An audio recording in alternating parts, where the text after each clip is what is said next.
Welcome to SP hybrid comparative schooling system. बच्चों, यहाँ पे मैं असाइनमेंट पार्ट 4 का असाइनमेंट मैं डिस्कस कर रहा हूँ आपसे। ठीक है, तो सबसे पहले क्वेश्चन है यहाँ पे, the moment of inertia of A thin rod of mass m and length l about an axis passing through its midpoint and perpendicular to its length is I0. Its moment of inertia about an axis passing through one of its end and perpendicular to its length is. So this is question number 1 and this is question number 2. So question number 1 में एक थीन rod है और इस rod का moment of inertia जो है, ठीक है, मास m है और इसका लेंथ जो है l है। ठीक है, तो इसका moment of inertia about an axis which is passing through its centre, इसके about moment of inertia given है, this is equal to I nought. तो वन ऑफ इट्स एंड से जो एक्सिस पास कर रहा है, let this is A B, तो इसके अबाउट मोमेंट ऑफ इनर्शिया कितना हो जाएगा। तो हम यहाँ पे पैरेलल एक्सिस थ्योरम लगाएंगे। तो सेंटर ऑफ मास जो सेंटर से पास कर रहा है बेटा, उसके about moment of inertia I nought plus this is equal to M L by two का कितना हो जाएगा, whole square. So this is equal to I naught plus this is equal to ml square upon 4. This is the correct answer. So second part is the correct answer. Next question देखिए बेटा, question number 2। तो यहाँ पे कहा है the instantaneous angular position of a point on a rotating wheel is given by the equation theta T is equal to 2t cube minus 6t square. So theta is equal to है आपका 2t cube minus 6t square. ठीक है, the torque on the wheel becomes zero at, torque जो है zero होगा कब। तो सबसे पहले इसको अगर हम डिफ्रेंशिएट करें तो omega is equal to this D theta upon D T, so this is equal to 6t square minus 12t हो जाएगा ना। व्हाट इज अल्फा, तो alpha is equal to D omega upon D T, so this is equal to 12t minus कितना हो जाएगा 12 and torque is equal to zero. तो अगर torque zero हो जाएगा तो torque is equal to I into alpha is equal to zero. सो 12 आई, तो आई कभी जीरो हो नहीं सकता बेटा, तो 12t माइनस 12 इजकल टू कितना हो जाएगा zero. So t is equal to कितना हो जाएगा 1 second and this is the answer. 1 second is the correct answer. तो इसका जो करेक्ट आंसर है बेटा वो 1 सेकेंड है। Now question number 3। Question number 3 में आपको ये दिख रहा है एक ट्राइंगल है, इक्विलैटरल ट्राइंगल है, सेंटर O है और 3 फोर्सेस साइड के अलॉन्ग लग रहा है। यहाँ पे F1 है, यहाँ पे F2 है और यहाँ पे F3 फोर्स लग रहा है। आपसे पूछा if total torque about O is zero then the magnitude और F3 इज। तो देखो जो टॉर्क हम लगाएंगे तो टॉर्क इजकल टू होता है R क्रॉस F, मतलब डिस्टेंस जहाँ पे फोर्स लगा है वहाँ से जिसके अबाउट टॉर्क आपको निकालना है वहाँ से perpendicular distance.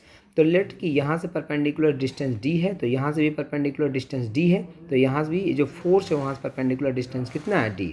So this is equal to F1 into D plus this is F2 into D and this is equal to, ये दोनों के कारण जो F1 F2 के कारण जो टॉर्क होगा और जो F3 का टॉर्क होगा वो अपोज करेगा इसको। सो दोनों इक्वल होगा, तो F3 into D, so D D यहाँ पे कट गया। So this is equal to, अगर हम F3 की वैल्यू फाइंड करें यहाँ पे तो F3 is equal to this is F2 plus कितना हो जाएगा F1 plus F2। This is the correct answer. So अगर यहाँ पे हम देखें तो 21 का first part is the correct answer. F3 अगर वेक्टर के टर्म में लिखना चाहते हैं तो F3 is equal to this is F1 plus F2। हालांकि यहाँ पे वेक्टर के टर्म में नहीं है तो हम वेक्टर के टर्म में लिखने की जरूरत आपको नहीं है। First part is the correct answer. Now question number 4। अगर क्वेश्चन नंबर 4 को हम देखें तो this is the question number 4, so and this is the question number 5। So question number 4 को अगर हम देखें तो the moment of inertia of uniform circular disc is maximum about an axis perpendicular to the disc and passing through. बेटा देखो कोई भी axis अगर मास से दूर डिस्ट्रीब्यूट होता है, ठीक है, तो उसके अबाउट मोमेंट ऑफ इनर्शिया जो होता है वो क्या होता है, ज़्यादा होता है। तो अगर आप देखें यहाँ पे तो जो मोमेंट ऑफ इनर्शिया है, ठीक है, जो मोमेंट ऑफ इनर्शिया है वो इसके सेंटर के अबाउट तो सबका देखो, अब जब भी निकालना तो सेंटर के अबाउट तो मोमेंट ऑफ इनर्शिया होता ही है। This is equal to ring है अगर, ठीक है, इन डिस्क है तो this is equal to mr square upon 2। अब mr स्क्वायर अपॉन 2 प्लस तो इसके अबाउट लोगे या इसके अबाउट इसके अबाउट, तो ए के अबाउट तो यही हो जाएगा, बी सी और डी के अबाउट लोगे तो moment of inertia and plus mass into वहाँ से जो सेंट्रल एक्सिस है, जो सेंटर ऑफ मास से जो पास कर रहा है एक्सिस, वहाँ से परपेंडिकुलर डिस्टेंस का स्क्वायर। तो बी जो है सबसे दूर है, तो इसका डिस्टेंस का स्क्वायर करेंगे तो वैल्यू ज़्यादा होगा। सो बी के अबाउट मोमेंट ऑफ इनर्शिया जो होगा वो क्या होगा, ज़्यादा। तो first part is the correct answer. Question 1 का B part is the B के अबाउट मोमेंट ऑफ इनर्शिया जो होगा ज़्यादा होगा। Now question number 5। Question number 5 को अगर हम देखें बेटा यहाँ पे, so this is equal to question number 5 and question number 5 and this is question number 6 and this is question number 7. तो क्वेश्चन नंबर 6 को देखें तो when A mass m is rotating in a plane about a fixed point its angular momentum is directed along। तो इसका जो angular momentum होगा बेटा किधर डायरेक्टेड होगा, तो आपको पता है कि angular momentum L is equal to this is equal to R cross कितना होता है P। R is the perpendicular distance from the जो उसका मोशन होता है, जो वेलोसिटी होता है, जो मोमेंटम का डायरेक्शन होता है उस पर परपेंडिकुलर डिस्टेंस होता है R। ठीक है, जहाँ जिसके अबाउट आप moment of inertia angular momentum आप निकाल रहे हैं। तो अगर आप देखें बेटा तो जो 23 है, 23 का जो करेक्ट आंसर है बेटा वो फर्स्ट होगा, a line perpendicular to the plane of the rotation. ठीक है, so first part is the correct answer. Now question number next question number 6। A circular platform is mounted on a frictionless vertical axle. Its radius r is equal to 2 meter and its moment of inertia about the axle is 200 kg meter square. Full stop. It is initially at rest. A 50 kg man stands on the edge of the platform and begins to walk along the edge at the speed of 1 meter per second relative to the ground. Time taken by the man to complete one revolution is। So by applying the law of conservation of angular momentum, क्योंकि external torque 0 है तो angular momentum conserve होगा। So this is I1 omega 1 plus I2 omega 2 is equal to 0। So I1 is equal to हो गया आपका कितना 200 into angular velocity is equal to इसका हो गया आपका यहाँ पे this is equal to 1/2 because omega is equal to V upon R, omega is equal to V upon R, तो V is equal to 1 and R is equal to 2, तो 1/2 plus 200 into omega 2 is equal to 0। So omega 2 is equal to minus 1/2। So what is omega R, तो omega R is equal to omega 1 minus omega 2 and this is equal to 1 radian per second. So इसको minus करोगे ना तो 1/2 minus 1/2, so this is 1 radian per second हो जाएगा। So time period is equal to 2 pi upon omega, so this is 2 pi upon 1, so this is 2 pi second is the time period. Now question number 7। Question number 7 को अगर हम देखें यहाँ पे, this is question number 7। Question number 7 में है a solid cylinder of mass 3 kg is rolling on a horizontal surface with velocity 4 meter per second. It collides with a horizontal spring of force constant 20 Newton per meter. The maximum compression produced in the spring will be। तो देखो kinetic energy जो होगा, we know that the rolling body the initial kinetic energy is equal to the potential energy of the spring। जो total kinetic energy होगा block का वो convert किस में हो जाएगा, potential energy of the spring में अगर कोलाइड करता है तो। So potential energy of the spring is equal to K delta X मतलब के एक्स स्क्वायर अपॉन 2 होता है बेटा। सो अगर आपने जो डिस्प्लेसमेंट है डेल्टा एक्स लिया तो के डेल्टा एक्स स्क्वायर अपॉन 2 हो जाएगा। Delta X is the maximum compression of the spring, kinetic energy of the rolling body is equal to translational kinetic energy plus rotational. दो तरह के काइनेटिक, जब रोल कर रहा है कोई बॉडी तो दो तरह की एनर्जी, एक ट्रांसलेशनल भी होगा एक रोटेशनल भी होगा। तो translational 1/2 mv square, rotational 1/2 I omega square. So moment of inertia इसका हमने पुट कर दिया यहाँ पे, और omega is equal to V upon R। जब तो दोनों को पुट किया इन टर्म्स ऑफ V हमने लाया तो 3/4 mv स्क्वायर आ जाएगा। सो इक्वेट कर दिया हमने 1/2 के x square is equal to 3/4 mv square. So यहाँ से delta x is equal to 0.6 metre आपका आंसर आया है। Next question, question number 8। क्वेश्चन नंबर 8 में कहा है यहाँ पे, देखो एक डायग्राम गिवन है यहाँ पे और कहा है कि ये रॉड PW, ठीक है, ये P और यहाँ पे a rod of PW of mass M, P यहाँ पे PQ लिखा है, यहाँ पे PW लिखा है। अच्छा कहीं पे होगा PW नाम दिया होगा, P यहाँ पे तो है, W और होगा कहीं पे। A rod PW of mass M and length L is hinged at end P। P पे क्या किया गया, इसको हिंज किया गया है। ये जो पॉइंट है ना बेटा यहाँ पे हिंज किया गया है, मतलब फिक्स किया वहाँ पे। The rod is kept horizontally by a massless string tied to the point Q as shown in the figure. When the string is cut, the angular acceleration of the rod is, अगर इस string को cut कर दिया जाए यहाँ से तो ये ऐसे रोटेट करना शुरू करेगा, तो एंगुलर एक्सेलेशन यहाँ पे क्या होगा, angular acceleration.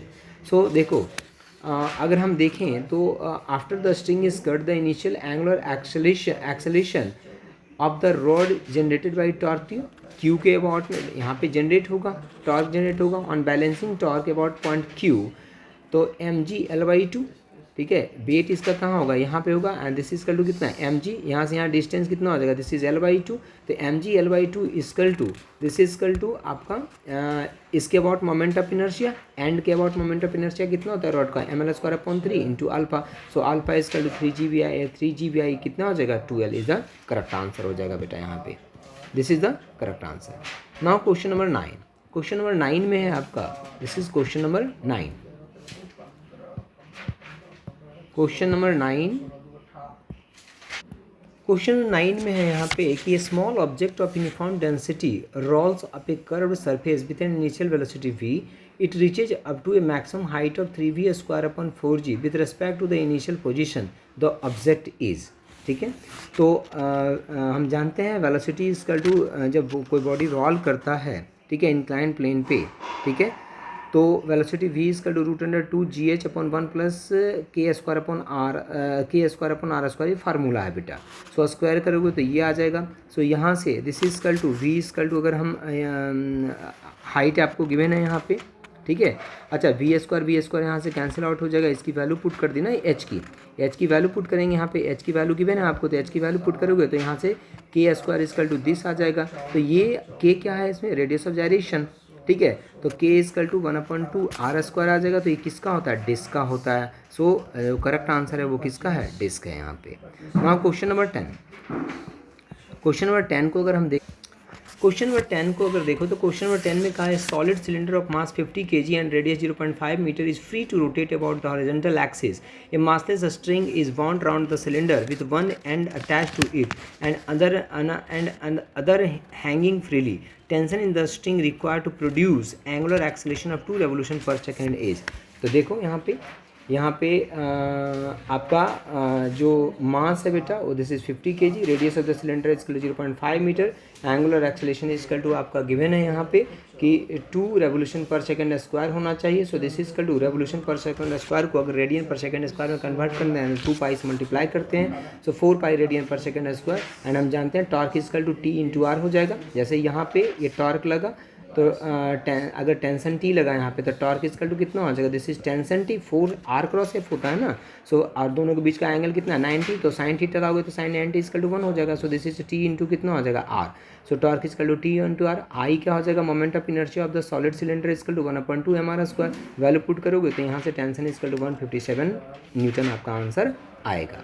Now next is question number 11, question number 11, question number 11 में अगर हम देखें तो कहा है कि the ratio of the acceleration of A solid sphere of mass m and radius r rolling down an incline of angle theta without slipping and slipping down the incline without rolling, ठीक है।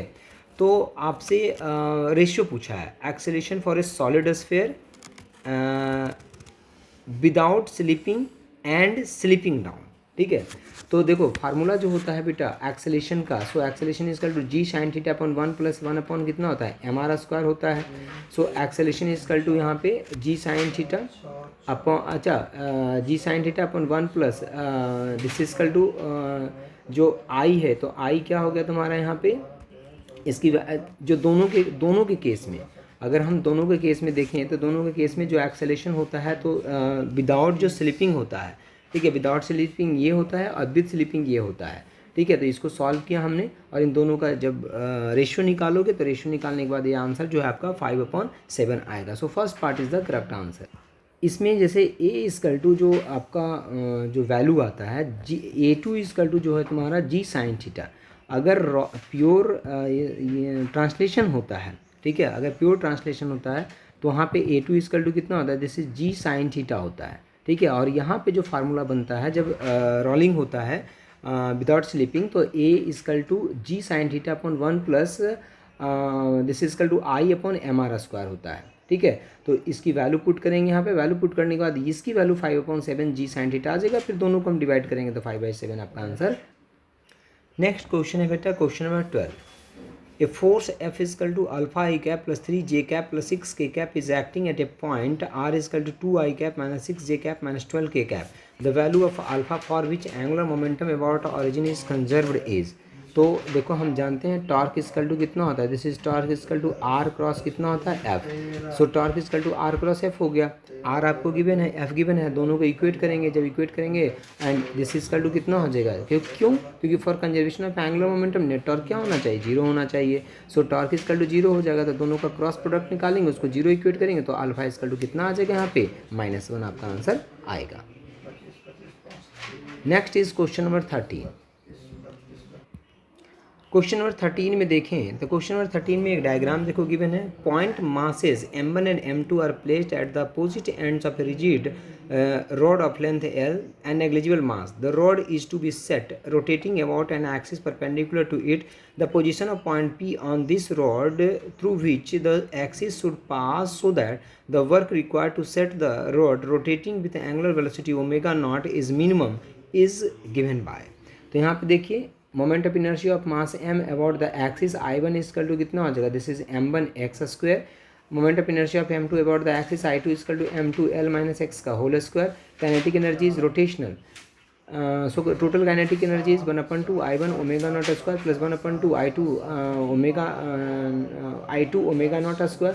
सो जब इसकी value put करोगे I1 I2 की तो ये आ जाएगा, work done is change in kinetic energy. So this is equal to the minimum to minimize energy differentiate x with respect to, and differentiate करना है और x से जीरो से इक्वेट करना है, तो वही यहाँ पे किया है, ठीक है। डिफ्रेंशिएट करके x से जीरो से इक्वेट किया तो x की वैल्यू यहाँ पे आ गई। Now question number 14। Question number 14 में आपसे कहा, क्वेश्चन 14 को देखें तो यहाँ पे an automobile moves, question number 14 में अगर देखें तो an automobile moves on A road with a speed of 54 km per hour. The radius of its wheel is 0.4 meter and the moment of inertia of the wheel about its axis of rotation is 3 kg meter square.